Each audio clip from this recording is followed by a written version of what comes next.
The Wy'East Wonder 50-mile trail run outside of Mount Hood, Oregon. Another Go Beyond racing event. Those guys always do it up. Trails are well marked, aid stations well stocked, good directions, good food afterwards, very professional. Wy'East Wonder. Mount Hood is, for my legions of fans around the world who might not know where that is, it is right outside of, well, it's kind of east of Portland in my beloved home state of Oregon along the Columbia River Gorge. A beautiful, giant, dormant stratovolcano. It's Oregon's tallest peak, formed by the subduction zone of the Juan de Fuca plate sliding beneath the continental crust. This is where two plates meet, and then this lower plate melts, and the magma rises up and forms, if it reaches the surface, it can, over time, form large mountains like we see in the Cascade Volcanic Arch. The run is right there on Mount Hood, but there's other Cascade volcanoes that are really famous. Mount St. Helens, Mount Bachelor, and then in my neck of the woods, Mount McLaughlin. So you're kind of running through geologic history. I suppose you're always doing that, but in this particular case, it happens to be really, really beautiful. So, so Mount Hood, the Wy'East comes from apparently like an indigenous name for Mount Hood, but that is actually totally probably not true. It was actually a Western writer who used that in their books about Mount Hood, and it's kind of the origin of the name Wy'East has been lost to time. What we do know about Mount Hood is that it is pretty dormant now. There's a lot of like this light colored andesite and dacite, these kind of igneous extrusive rocks that are low in dark mineral content. We see that kind of everywhere in these fumaroles and these lava domes and whatnot. It is a point to point course, and you get a shuttle bus down to the start. It takes like a half hour to get there, and the whole time you're thinking, wow, I got to run this whole thing back all the way up to near the city of Mount Hood, not the actual volcano. You see there, it's about 7,500 feet gain, about 10,000 feet loss, and the last part of that is really crushing downhill, an awesome couple of miles there where you lose a lot of elevation.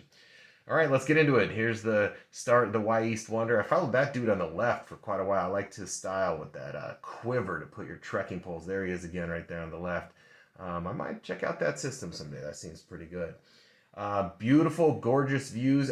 Beautiful, gorgeous man. Like, look at that, just running through the woods. But beautiful, gorgeous views of Mount Hood. And I think, like, the main thing about this run is that it's, like, just trail. It's, like, tons of not technical, it's, like, lightly technical. Just enough to keep your attention going so you don't kick rocks and roots, but nothing too crazy and blocky or anything like that. So, beautiful day, beautiful views, just a gorgeous course. But I do have to admit, 48 hours before, I stayed up way too late with my friends and made decisions that I would never make again 48 hours before an event. And so a lot of this footage is kind of me walking. I tried to do as little as possible, which is different than most events where I really try to push myself as much as I possibly can. But I was still kind of feeling the effects from, hanging out with friends a couple of nights before. So there was more walking. I was slower. But I guess there's a lesson to be learned from that as well that applies not only to running, but life in general. So we all make decisions in life. Sometimes those decisions have consequences. It's probably about 30 miles into the run. Handsome man checking his watch in the woods. And then again, trail, more trail, lots more trail. I remember this is the part of the run where I was kind of wondering why I got myself into this. And that often happens. But, that boredom is something that you have to deal with. It's not bad boredom. It's good boredom that makes you think about life and how do you occupy your brain when you don't have things around you to just distract you all the time. It's one of the best parts about running long distances. You have to train your brain to deal with reality that's not set up for you. You have to go out and get it. I did not get the last 2 miles or 3 miles of downhill, which was just phenomenal. The best part of the run. I was crying, felt like I was flying. But this is the very end, coming up to the last gate. And then someone nice is there to give you a fist bump and put some glass in your hand, which is always weird to me. But there's the shuttle bus to take you back.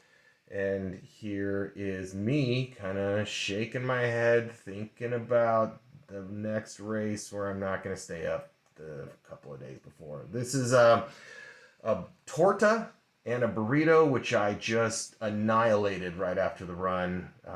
It was pretty impressive, if I do say so myself, how hungry I was and how I took care of that food. 51 and a half miles, 13 and a quarter hours. Again, slower because decisions were made, but still a beautiful, beautiful event. I wouldn't take anything back. This is a kind of a cool picture. I was putting my GoPro away in my vest pocket, but I think it kind of looks like I'm putting on deodorant, which I definitely wasn't, but probably should have been. Anyway, thank you very much. The Wy'East Wonder 50-mile trail run. Highly, highly recommend. Thank you very much. Like and subscribe. Bye.